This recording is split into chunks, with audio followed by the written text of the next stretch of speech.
Good morning, and thank you for joining us. Dr. Walensky, Dr. Fauci, Dr. Nunez-Smith, and I will keep our comments brief this morning so we can get to your questions.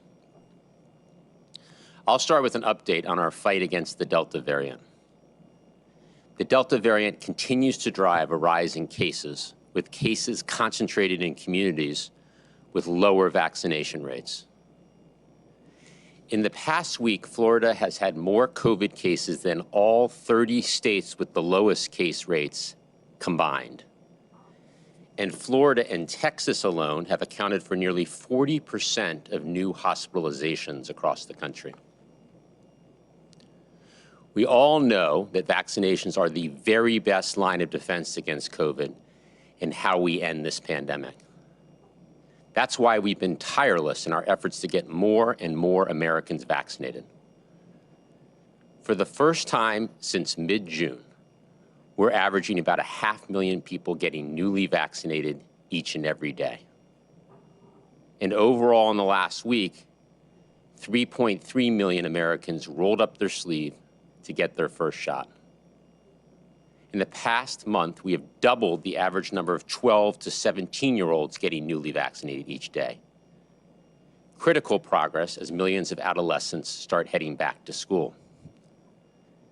Importantly, we're seeing the most significant vaccinations progress in states with the highest case rates. In fact, in the past month, we've nearly tripled the average number of shots each day in Arkansas and quadrupled in Louisiana, Alabama, and Mississippi. So we're getting more shots in arms in the places that need them the most. That's what it's going to take to end this pandemic. More vaccinations, more Americans doing their part and rolling up their sleeve.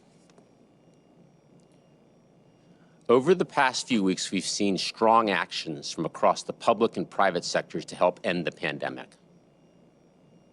The President recently announced vaccination requirements for all 4 million federal workers, and we're working to apply similar standards to all federal contractors. On Monday, the Department of Defense announced its plans to add COVID-19 vaccines to the list of vaccines required for more than 1.7 million active duty, reserve, and National Guard personnel. And just this morning, the Department of Veteran Affairs and the Department of Health and Human Services announced new requirements. All 350,000 VA healthcare personnel and all 25,000 HHS healthcare personnel must now be fully vaccinated. State and local governments, healthcare systems, businesses, small and large, universities, and other institutions are also stepping up. Since last week, Washington State, Washington, D.C., and Seattle have all adopted vaccination requirements. And more than 50 health systems across the country have announced that all staff need to be vaccinated, bringing the total to more than 200 health systems. Just in the past 24 hours, Amtrak, McDonald's, NBC Universal, Discovery, and Capital One all announced new rules that workers must be vaccinated to return to the office. California announced all school teachers and staff in the state, serving more than 6 million students, will be required to be vaccinated or tested weekly. And the NEA and the AFT, two of the largest unions in the country, representing 5 million educators, child care workers, and school staff, both came out in favor of school districts pursuing COVID-19 vaccination policies, including requirements for teachers and staff. And across the country, nearly 700 colleges and universities have announced vaccination requirements, which will cover roughly 5 million students getting ready to head back to school. So clearly, vaccination requirements are gaining momentum across the country and are already covering tens of millions of workers, educators, college and university students, and healthcare providers. They will help keep people and communities safe and help stop the spread of the virus. Here's the bottom line. Through vaccination requirements, employers have the power to help end the pandemic. As we drive progress on vaccinations, we are accelerating our efforts to help states respond to outbreaks caused by Delta. Our COVID-19 surge response teams have deployed more than 500 federal personnel, including hundreds of healthcare personnel in Louisiana, Mississippi, and Arizona to provide emergency medical care. CDC is on the ground in Tennessee, Illinois, and Missouri to help local outbreak investigation and vaccination efforts. We've sent ambulances and paramedics to Missouri and Louisiana. And in Florida, we've stood up dozens of free testing sites and sent 200 ventilators to hospitals in the state. And importantly, as Dr. Nunez-Smith will discuss, we sent 5 times as many life-saving therapeutics to states in July compared to June. I'll close with this. We are doing everything we can to get people vaccinated and support state and local leaders on the ground. But as we have said from the start, ending this pandemic requires every American doing their part. So please, if you're unvaccinated, get your shot. It's free, it's convenient, it works, and it's never been more important. With that, let me hand it over to Dr. Walensky. Thank you, Jeff. Good afternoon. Let's begin with an overview of the data. Yesterday, CDC reported 132,384 new cases of COVID-19. Our 7-day average is about 113,000 cases per day, and this represents an increase of nearly 24% from the prior 7-day average. The 7-day average of hospital admissions is at about 9,700 per day, an increase of about 31% from the prior 7-day period. And the 7-day average of daily deaths has also increased to 452 per day, an increase of 22% from the prior 7-day period.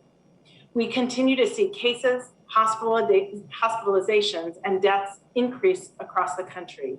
And now over 90% of counties in the United States are experiencing substantial or high transmission. As we have been saying, by far, those at highest risk remain people who have not yet been vaccinated. This week, we are taking 2 important steps in encouraging and improving vaccine protection for Americans.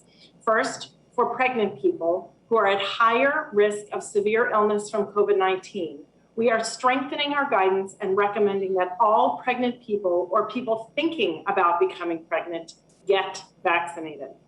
We now have new data that reaffirm the safety of our vaccines for people who are pregnant, including those early in pregnancy and around the time of conception.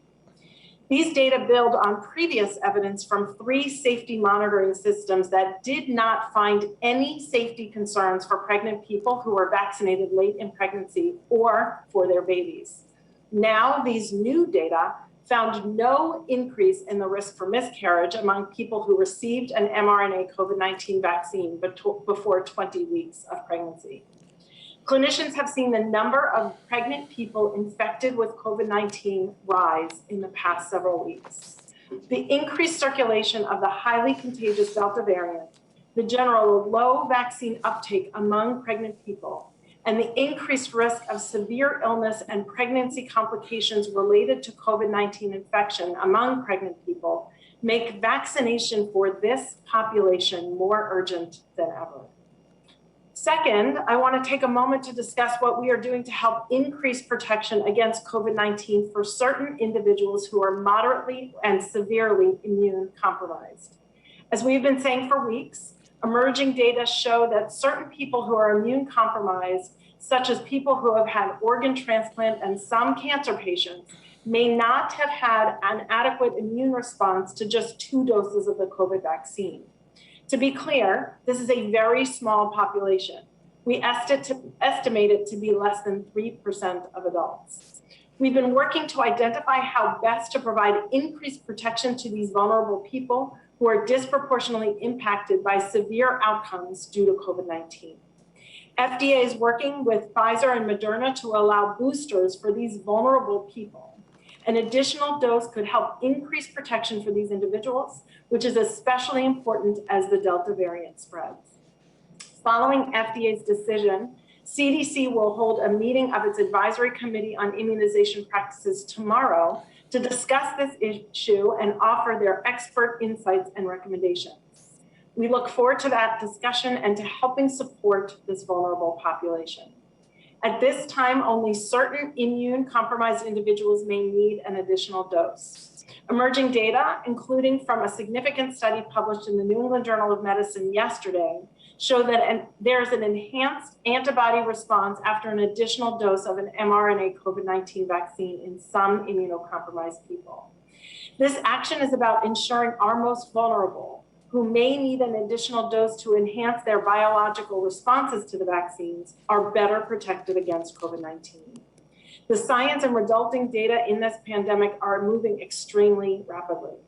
The US government, in turn, is moving swiftly to analyze the science and make the recommendations most appropriate to protect Americans. We know our vaccines are safe and effective, and if you have not gotten a vaccine yet, please do so today. Thank you. I'll turn things over to Dr. Fauci.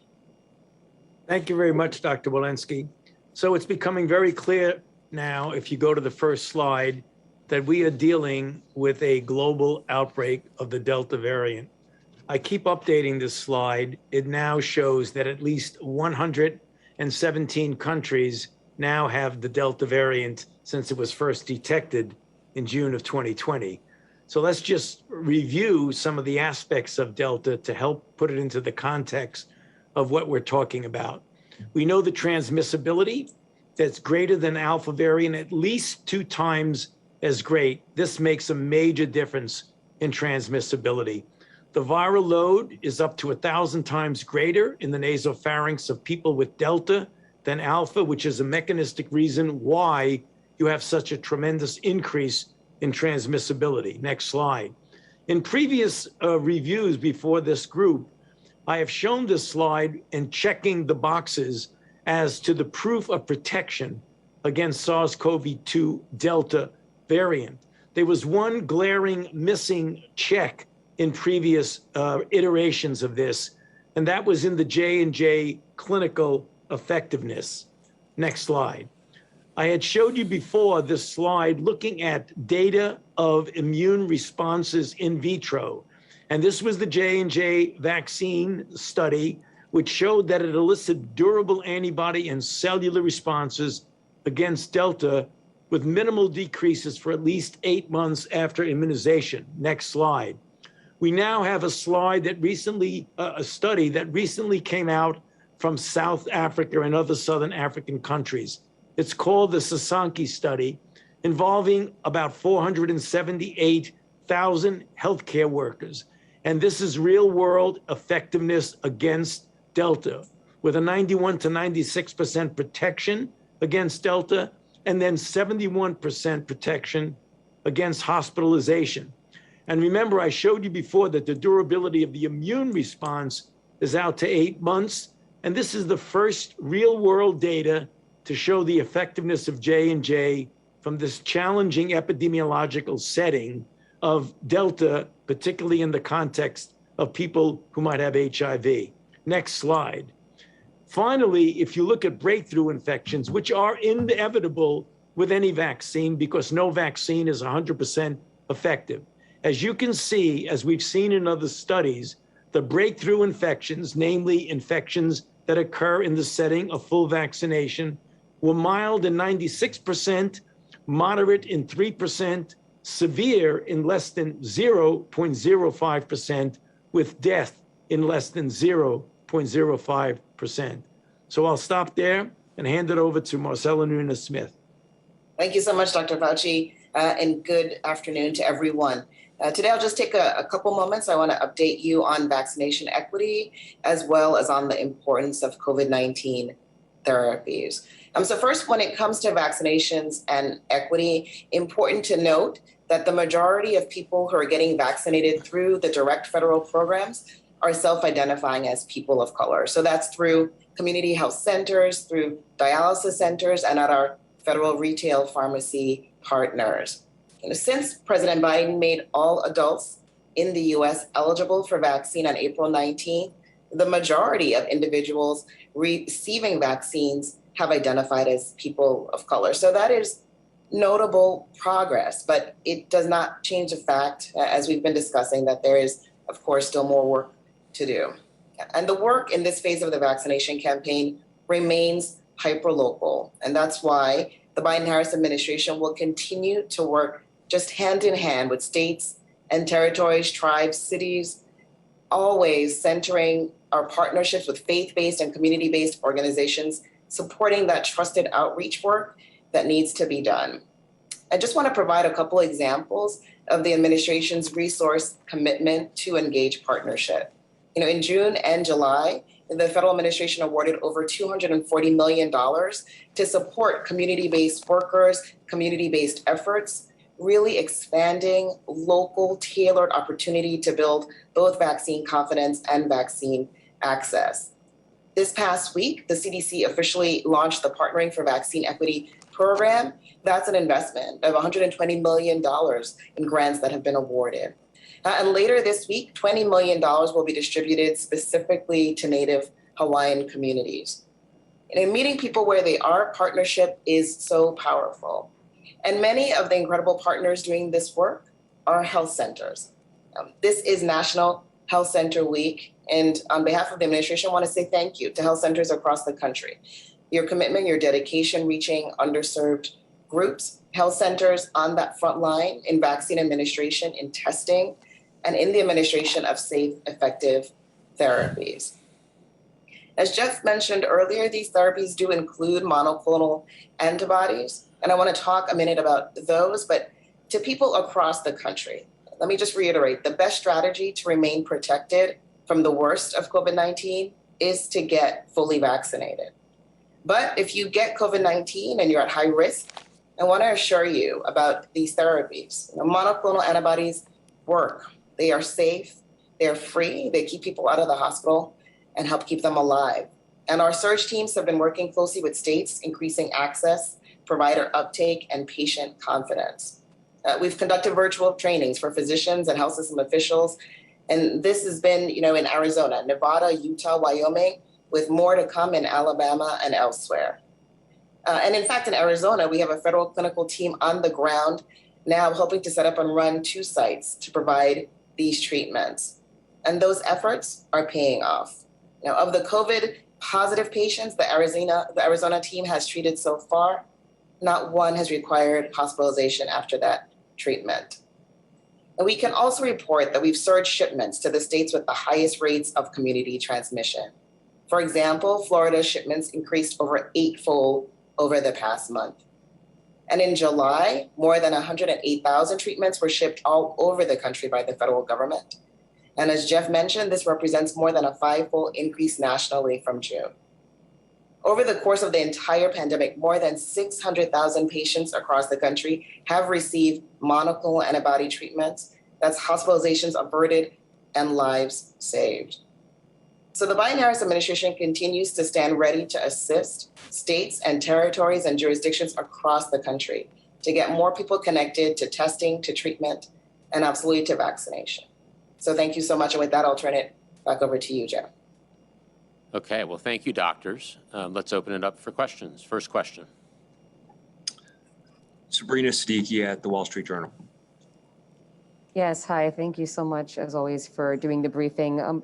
We're seeing a rising number of children being infected with COVID-19. So I have a twofold question. Is there data to suggest that the Delta variant is more virulent in children? And given that increase, are you still confident that schools can fully reopen for in-person instruction, or are you considering further changes to the guidelines?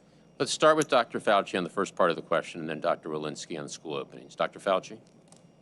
Thank you, Jeff. Well, in answer to the first part of your question, there's no doubt that there are more children getting infected. As I mentioned in one of my slides, the Delta variant is much more highly transmissible than was Alpha. So given that, you'll see more children likely get infected. And since you have a certain percentage of children, even though the percentage is small, certain percentage of children will require hospitalization. So quantitatively, you will see more children in the hospital. Regarding the severity of illness, there was a couple of studies, mostly international, which suggested that Delta was more severe in adults, namely causing more relative percentage of hospitalization and more severe disease. With regard to children, this could possibly be the case, but we are not seeing this in a definitive way. The only thing we know for sure is that more infections mean more children will be in the hospital. With regard to the school part about that, I think we'll go back to Dr. Walensky. Thank you, Dr. Fauci, and thank you, Sabrina, for that question. What we know is that where we have higher rates of infection among children is where we have lower rates of vaccination in general, higher rates of community transmission. We do know how to keep our children safe. We know how to do so in schools, and we know that most of the infections that is coming into schools is coming from high rates of disease in the community. So best way to keep our schools safe, and we know how to do it, is to vaccinate everyone who can be vaccinated, vaccinate family members if children cannot yet be vaccinated, and then to follow the mitigation strategies in our school guidance, including masking in schools. One thing I'd add there is, due to the passage of the American Rescue Plan several months ago, all schools have the resources to implement those mitigation strategies. Next question. Josh Wingrove at Bloomberg. Hi, thank you. Can you give us an update on the plan to start shipping those 500 million Pfizer doses that was meant to commence this month? Has that started, and what kind of pace will we see in the coming weeks? Thank you. Thanks, Josh. The 500 million Pfizer doses that were announced in June to be donated to the world, those shipments do begin this month, and we will ship a total of 200 million by the end of this year, this calendar year, with the remaining 300 million shipped no later than the first half of 2022. So everything is on schedule there, Josh, and shipments are beginning in the next several days. Next question. Next question, let's go to Weijia at CBS. Thanks, Kevin, and thanks for taking my question. I have a quick follow-up on Sabrina's. What is the latest data about children and long-haul symptoms after they recover even from mild cases? And then, Jeff, for you, now that more entities are requiring vaccines, is the administration reconsidering something like a QR code or a passport to help verify people's vaccination status? And if not, what are you doing to stop the proliferation of fake vaccine cards? Thank you. Okay, Dr. Walensky on the children long COVID question. Right, thank you for that question. We are examining long COVID in children, and we are seeing long COVID symptoms, mostly fatigue and headache. They appear to be happening at rates that are lower than they are in adults, in the 2 to 3%. But of course, data with Delta and long COVID will need to be followed differently and longitudinally as we have been with Alpha. So more data to follow on that. You know, onto vaccination verification, there are a number of ways people can demonstrate their vaccination status. Companies and organizations and the federal government are taking different approaches, and we applaud this innovation. There will be no federal vaccination database. As with all other vaccines, the information gets held at the state and local level, but any system that is developed in the private sector or elsewhere must meet key standards, including affordability, being available both digitally and on paper, and importantly, protecting people's privacy and security. The second part of your question, we are aware of some cases of fraud or counterfeit COVID-19 cards being advertised on social media sites and e-commerce platforms. While the practice is not widespread, I will remind everyone that it's a crime, and the Office of the Inspector General, the Department of Health and Human Services, is investigating these schemes. Next question. Cheyenne Haslett at ABC News. Hi, thanks for taking my question. I want to follow up on a question from last week about the hospitalization rates for unvaccinated versus vaccinated people. CDC has been saying it's 97% of people winding up in the hospital who are unvaccinated. Has that number changed with Delta, and do you have better numbers on the efficacy yet, Dr. Walensky? Thank you. That 97% was data from January through June. And of course, with more and more people being vaccinated and with the Delta variant, those numbers are fluid and we're continuing to evaluate those. Next question. Let's go to Kelly Leonhardt at Inside Health Policy. Hi, thanks for taking my question.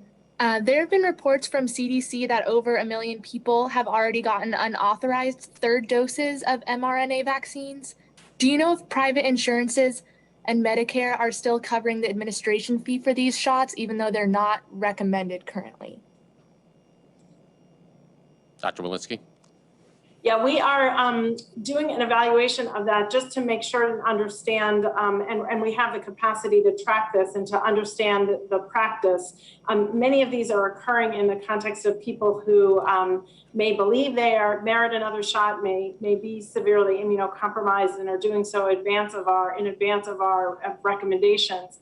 The one thing I want to highlight in the context of this is that it does undermine our ability to monitor safety in these contexts. So we are asking people to follow our guidance, to follow what ACIP will say and the FDA will say in the coming several days, and to follow recommendations so we can follow safety signals here as well. Next question. Last question. Let's go to Michael Ehrman at Reuters. Hi, Dr. Fauci said this morning on an interview that he believes boosters in general are inevitability. I'm just wondering how soon you expect that you might make a decision on that, and what sort of data are you looking for to make that decision?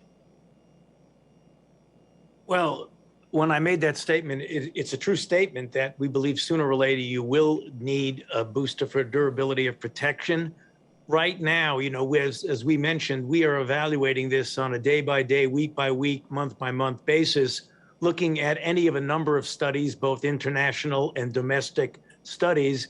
And as we've stated many times, right at this moment, apart from the immunocompromised, which was just discussed, we do not believe that others, elderly or non-elderly, who are not immunocompromised need a vaccine right at this moment.